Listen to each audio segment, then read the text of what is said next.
The Rise of Skywalker had to be edited on set. That is the headline on this week's Force Friday show.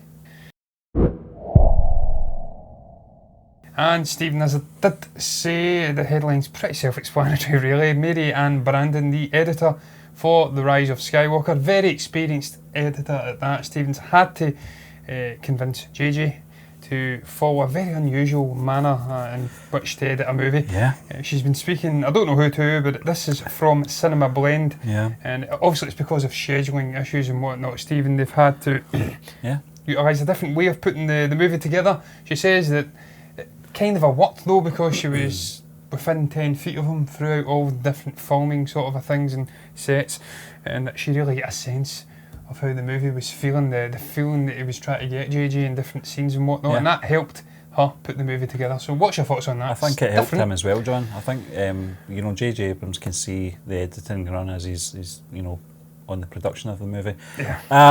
I think it's just one of these scenarios that can't be helped. Obviously the whole Colin Trevorrow thing has really set the movie back as well.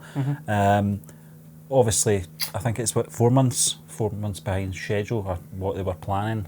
I think she says in November for the Force Awakens. I think at that time J.J. Abrams had to do a lot of rewriting as well. Obviously, there would have been a template there for something that they could have worked on for the 3 films, but obviously with some changes in Episode 8, they've had to go back and maybe retcon a lot of stuff, reshuffle a lot of stuff as well. Yeah. The passing of Carrie Fisher as well, you've got to take into account, had a big part in the rewriting of this final chapter as well.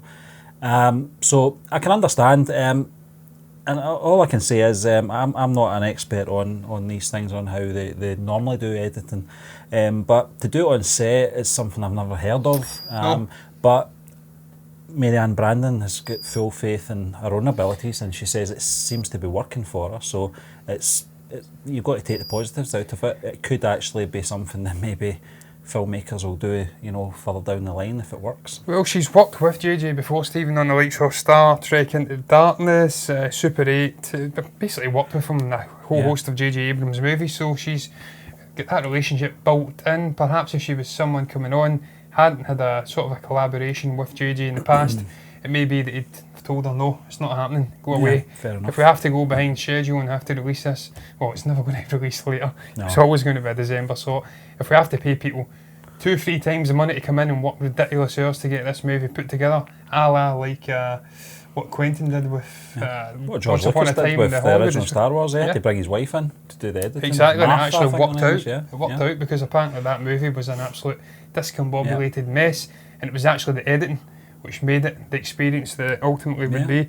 So I think if she hadn't worked with him, this wouldn't have happened. But the fact that she's got a close relationship with JJ, worked with him in numerous movies before, and he's got that sort of a respect for her, he's obviously taken what she said on board. Initially though, I do believe that he wasn't for it, but then she says, so I was on the set the entire time and he got used to it, and eventually, as I did say, he was that used to the way that she was working, being right by his side, that she had to be no less than 10 feet away from him at all times, that she was everywhere outside in a water tank, everything.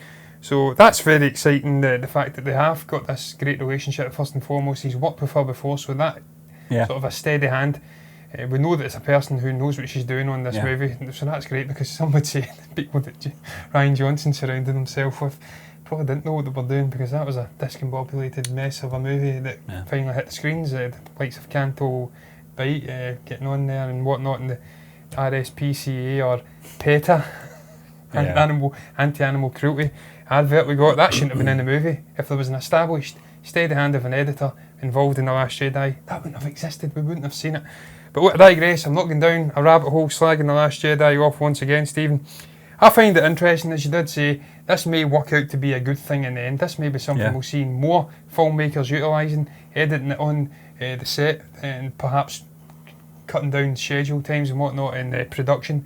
We may see movies coming out quicker and quicker, and obviously, as I did say, the relationship between the editor improving with the director. They're getting a sense of what he's trying to accomplish in the movie, instead of perhaps being disconnected and in a clinical sort of a setting, working in a studio or something afterwards, and they're having to work with it the footage, and they don't really know what the director's perhaps been trying to get in a certain scene. Obviously they'll know if they've worked with the guy before, then they'll know what he's trying to do in a scene, but maybe being there, it may be better, it may help the connection. I think though that it is down to just necessity, as you did say, Stephen, with Colin Trevorrow's obviously movie being ditched and them having to rewrite the whole script and whatnot, and that's also put them back.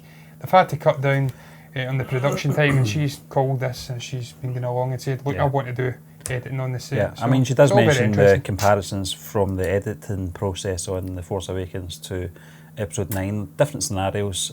That's the first film of the trilogy. From when J.J. Abrams came on board for The Force Awakens, they had more or less 2 years to make the film. Yeah. This is a little bit different. As you said, all those scenarios that have come up, it's really just a necessary evil that they've got to do it this way. But listen, she's an experienced editor, and as you said, she's worked with J.J. Abrams on so many big films. I think it's a trust issue. I think that's the most important thing. He knows her job, she knows his job, and that's what it comes down to at the end of the day. And the fact that he is so flexible and he's willing to listen to his editor. She says, come on, just try it. And he eventually gave in, and it's got to the stage where he's actually liked the relationship and the setup. Yeah. So it may make for a more cohesive and enjoyable movie, Stephen. Who knows? We will find out in December. But look, we've done that to the death. Yes. It's very, very quiet this week. Certainly That's why we are relying on headlines about editors cutting movies on the set. There is nothing, as we record this, out about Star Wars. And you will understand just how hard it has been putting a show together. Yeah. So when we move on to subsequent topics in the show. The next topic, incidentally, is all about Leia, Stephen.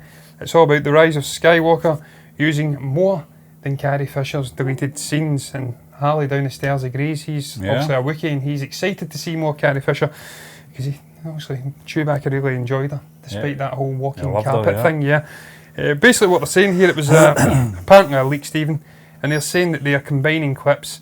They're not having to use a horrible digi-double like we had in Rogue One. There will be some digital work being utilised. They're going to be aging her, putting wrinkles on her, because there was quite a difference between how she looked in The Force Awakens and The Last Jedi. They will be changing her hair. Yeah, it certainly was. Yeah. And it'll be a combination of body doubles in certain scenes to place her actually on set, and then they'll be utilising some CG and digital work to kind of a change her look and whatnot. So it's all very intriguing. They're not just using these unused footage scenes from archival footage from also The Last Jedi and The Force Awakens. It's great again, Steve, to see an insight into how they make these big blockbuster movies, and certainly Star Wars, just the pioneering techniques and ingenuity that they utilise, using these digital things and just on-set things, practical and digital, and just ILM are the absolute masters. So what's your thoughts on this? Are you excited to hear about I think the techniques could be very similar to Sly Stallone's appearance in that Terminator thing that we talked about. Yeah, deepfake. I think we're getting to that stage now. You know, we saw the stuff with what's the comedian called again? Did the Schwarzenegger stuff? Bill Hader, which was absolutely seamless. So, and I think you've seen some Carrie Fisher stuff as well, John. Yeah, it was in Rogue One. It was that shot, the terrible digi-double they were speaking about. They utilised deep fakes from a previous part in Star Wars, and then put it on. Yeah, I mean, I know that Carrie Fisher's role as Leia, her film was going to be this one. Unfortunately, she didn't, survive to see it or be in it. So this is the next best thing, and really, it's all we've got left. Sadly, it's just so ironic that you've got an actor who would play the same character in Star Wars films time and time again that they killed off in the last episode, and Lucasfilm are pushing the character of Leia with, unfortunately, the sad passing of Carrie Fisher. I just want to see as much as possible as we can of the character in this film. I don't think she's going to be in it a lot, to be honest with you, and I don't think it's just down to not having Carrie Fisher here.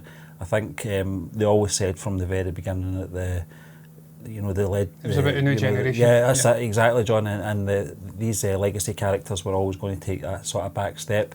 So I even think if Carrie Fisher had survived, I don't think she would have had a major role. I think she would have been in pivotal scenes, decision making, Very much the way that Mark Hamill was used in The Last Jedi, turning up at the right moment. Although some might say the execution of some of the scenes weren't right.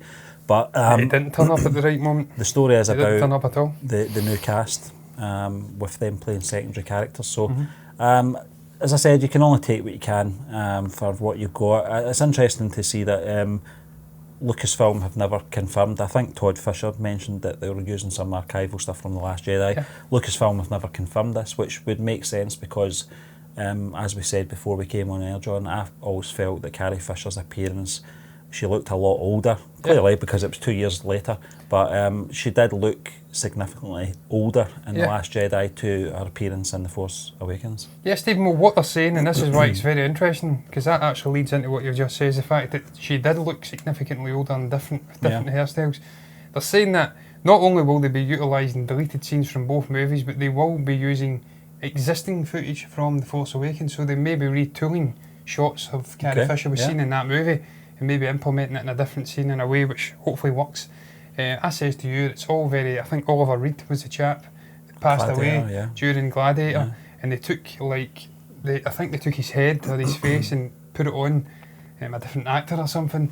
Or I don't even think they did that. They re-utilised the same shot and placed it in a different sort of a set and scene, and then they specifically built sets around about so it would cast a similar lighting technique and it wouldn't look too jarring. And it was very... that worked for a film that was released 19 years ago, so we've came a long way since then. And it was ingenious the way they utilised it, Stephen, so if they could do that back then, there's no reason they can't do something even better now.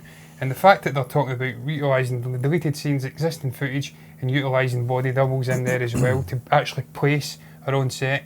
And we've seen what they can do, Stephen. We've seen it way back, watching the likes of Vader scene. You've probably seen it way back. I didn't see it as far back, only a few years back when I went and watched the series. I think it was Gary Holton passed away. And the way they utilised behind shots from behind him with doubles and whatnot. And used the audio, and using the audio. So it certainly can be done in a manner where you can use a sadly deceased actor or actress, and then you can place them in, and it's not too jarring, and it flows well if it's not done and handled correctly. Jarring, not game of death. Not sticking like a poster of the actor on a mirror and having a clear, separate person who's not even remotely Bruce Lee sitting in the chair and moving, and the face is staying the same. That'd be terrible.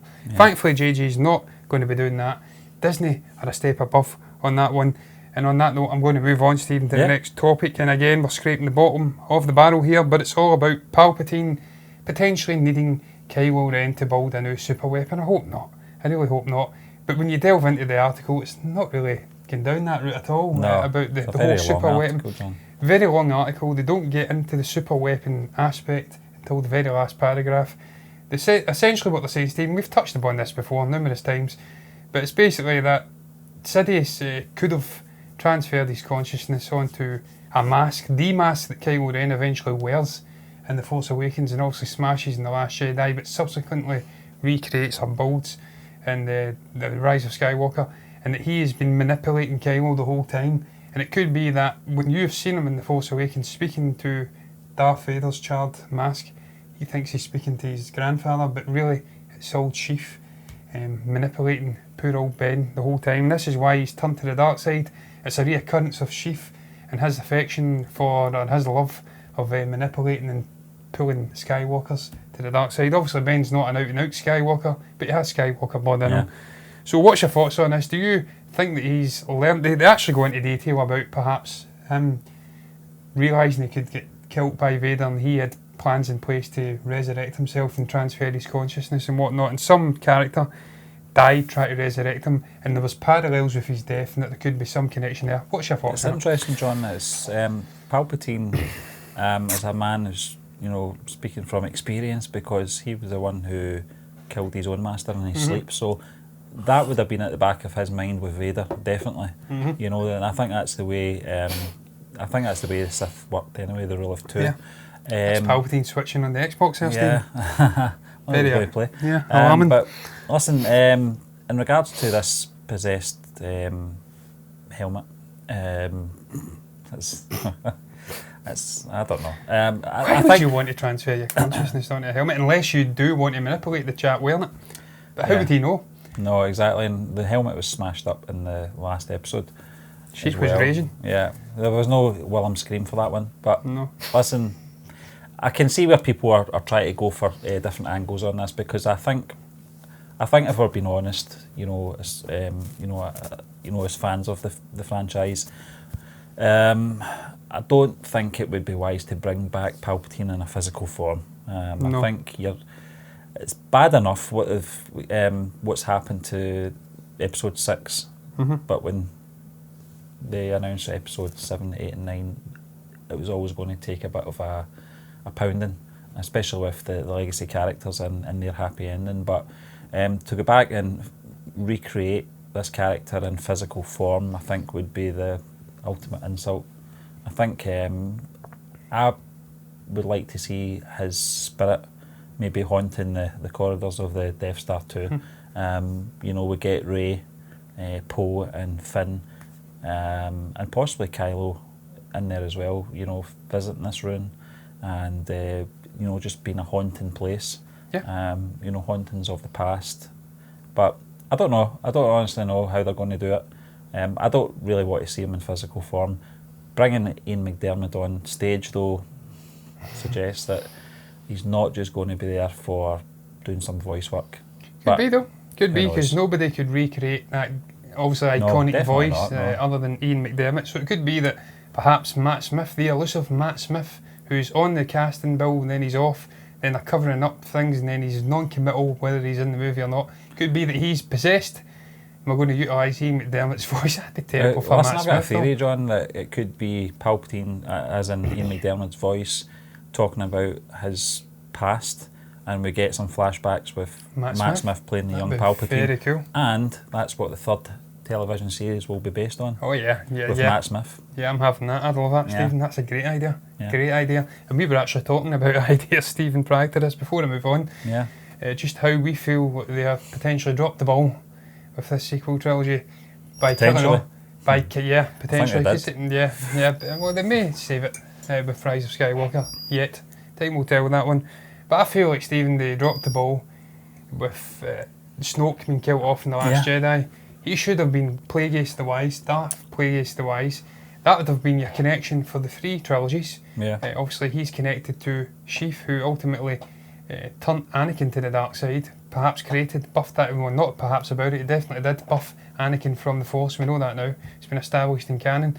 And then obviously that connection runs through into the original trilogy, and then it could have ran through with the lineage of Skywalker into the sequel trilogy, him essentially going full circle. We thought that Sheev had killed him off, he didn't really, he ultimately comes in and manipulates another Skywalker, and it's all poetic. That would have been great. You would have had the wise Darth Plagueis facing off against the wise might of Luke Skywalker, and then the 2 apprentices down below, Kylo Ren and obviously Rey, facing off with each other. That'd have been incredible. I feel like that's the way they should have went. Instead of utilising Sheev Palpatine once again. Some directors don't want to go for the obvious, though, John. No, they want to go back and keep regurgitating much beloved characters from the past, and then you've shrinking the universe again and again and again, instead of just expanding upon what's already there. A fantastic character like Plagueis, who has had a great book. You could have done wonders with this character, and they dropped the ball, Stephen, for me. There's no going back now.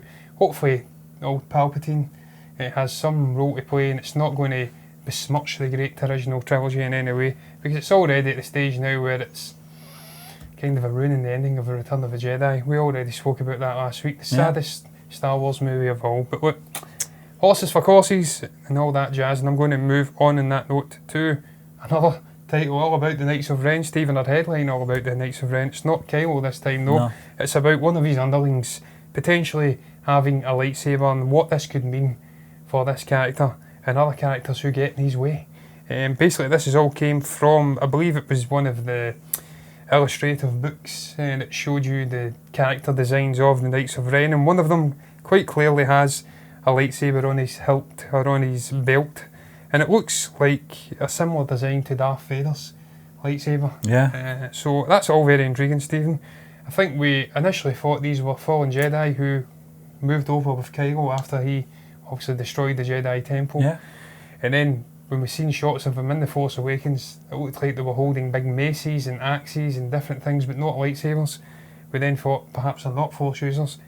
I think most of them aren't, but here we have a potential second Jedi. What could this mean? Do you want to be a Jedi or a Sith? Well, General Grievous wasn't one, and he had a collection of these things. Yeah. Well, that's what they say, Stephen, interestingly. They actually say he could be collecting. It's also interesting to see that his attire is very much the same material as Kylo Ren as well. They must have got a sale on that material. It's very cool. Textile. But is it bulletproof though? It looks like it's actually woolly. And when you see that flashback scene, it's in the rain, that's murder. Must have been very heavy. Must have weighed a ton. But his face looks like a calculator as well. But looks like Japanese. It's strange looking, but it's cool as well. But I don't know. It's a bit of a giveaway if that's a real photograph, isn't it? It's not. It's actually illustrated. Was it illustrated? I think they had various different illustrations, and it was concept, so it may not have made the final. It may not have.